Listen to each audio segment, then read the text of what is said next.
미스터 로렌스 댁의 딸들은 쌍둥이였지만 도무지 닮은 구석이 없었답니다. 동생은 어리숙한 면이 있었지만 누가 봐도 감탄을 자아낼 정도로 아름다웠어요. 그에 비해 언니는 외모적으로는 좀 부족했지만 그 누구보다도 총명했죠. 하지만 안타깝게도 그 시대는 여자가 너무 똑똑한 건 흠이 드는 분위기여서 예쁜 외모에 적당히 멍청한 동생은 어딜 가나 환영받았답니다. 험악해 보였던 이 집에 불행이 시작된 건 아버지가 인형을 사온 다음 날부터였어요. 아버지가 배를 타고 나갔다가 익사하셨고 동생이 요리를 하다가 얼굴 전체에 큰 화상을 입은 후 얼마 지나지 않아 행방불명됐죠. 소문으로는 화상을 입은 뒤 스스로 목숨을 끊어 사라진 거라는 이야기가 떠돌았어요. 그리고 언니는 가족을 잃은 슬픔에 집 밖으로 나오지 않은 채 잠적해버렸습니다. 사람들은 이 가족에게 일어난 불행이 모두 불길한 인형 때문이라고 말했지만 글쎄요. 그 시대의 사람들은 참 순진한 구석이 있어요. 사실 동생은 쭉 그 집 지하실 비밀의 방에 있었답니다. 언니는 동생에게 밥을 챙겨주고 음식이 떨어지지 않게 계속 신경 써주고 있었죠. 그리고 매일 밤 지하실에 내려가 동생에게 화장을 해주고 있었습니다.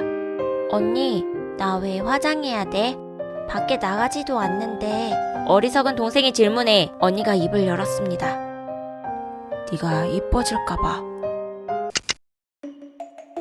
부부는 성격이 닮은 사람들끼리 만나면 잘 산다고 하잖아요? 우리 부부는 둘 다 성격이 불같아요. 한번 싸우면 서로에게 소리 지르는 건 기본이고 물건도 던지고 깨버려서 그야말로 아수라장이 된답니다. 심하면 말뿐만 아니라 서로에게 손찌검을 하기도 하는데요. 그래도 둘 다 뒤끝이 없어서 바로 잊어요. 한 번은 술을 마시다 사소한 일로 싸웠는데 서로에게 상처 주는 말들을 하다 보니까 싸움이 너무 커져서 몸싸움도 심해지고 결국 남편이 제 목을 조른 거예요. 저는 옆에 있던 술병으로 그의 머리를 치고 창문 밖으로 뛰어나가서 살려달라고 미친듯이 소리를 질렀어요. 결국 남편이 잘못했다고 무릎 꿇고 싹싹 빌었죠 뭐. 1시간 뒤에 남편이랑 해장국을 먹으러 갔더니 또 술기운이랑 같이 화가 풀리더라고요. 불같지만 또 금방 잊으니까 이렇게 지지고 볶고 사는 것 같아요. 유튜브 채널을 운영하고 있는 BJ 팍돌. 시작은 평범한 일상 영상이었지만 점점 더 많은 구독자와 조회수를 위해 자극적인 컨텐츠를 다루다 보니 이제 웬만한 컨텐츠로는 성이 차지 않는 지경에까지 이르렀습니다.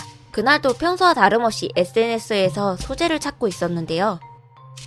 오늘은 또 뭐 찍어야 되지? 그의 손가락이 흉가에 대한 게시글에서 멈춰섰습니다. 무당들이 인정한 한국 최고의 흉가. 남편의 외도를 알아차린 이모씨가 가족에게 수면제를 먹인 다음 방 안에서 번개탄을 태워 온 가족을 살해한 그 흉가. 그 이후 이 집을 구입한 사람 7명이 차례로 의문의 죽음을 맞이해 오랫동안 손에 꼽히는 흉가로 자리 잡았음.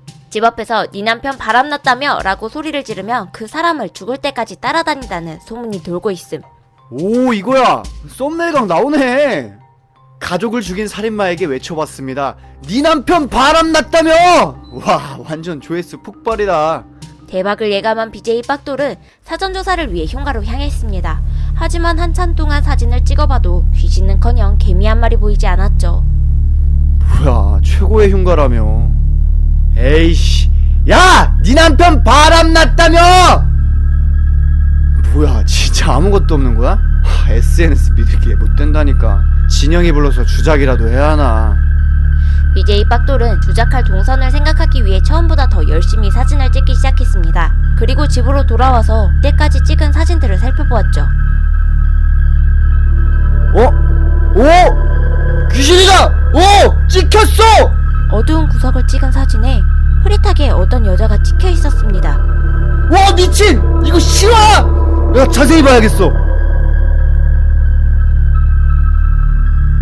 해석. 첫 번째 이야기. 사실 로렌스 댁의 첫째 딸은 밖에서처럼 집안에서도 은근한 차별을 당하고 있었습니다. 인형을 사서 동생에게만 주었던 사건처럼 말이죠. 이 가족에게 일어난 불행이 언니의 짓인지 아닌지는 정확하지 않지만 확실한 건 언니가 동생의 화상 자국이 화장으로 가려져서 예전의 미모를 찾을까봐 불안한 마음에 매일 밤 화장을 시키고 밖에 나가지 못하게 감금하고 있다는 것입니다. 두 번째 이야기. 그 난리를 치고도 아무 일도 없었다는 듯이 해장국을 먹고 있는 부부. 그 말은 여자가 아무리 창문 밖으로 비명을 질러도 이웃들 중 그 누구도 경찰에게 신고를 하지 않았다는 뜻이기도 합니다. 세 번째 이야기. 마지막 장면에서 주인공이 화면을 확대했지만 여자의 모습은 확대되지 않았습니다. 여자는 사진에 찍힌 것이 아니라 정말로 BJ가 죽을 때까지 따라다니고 있었던 귀신이었던 거죠.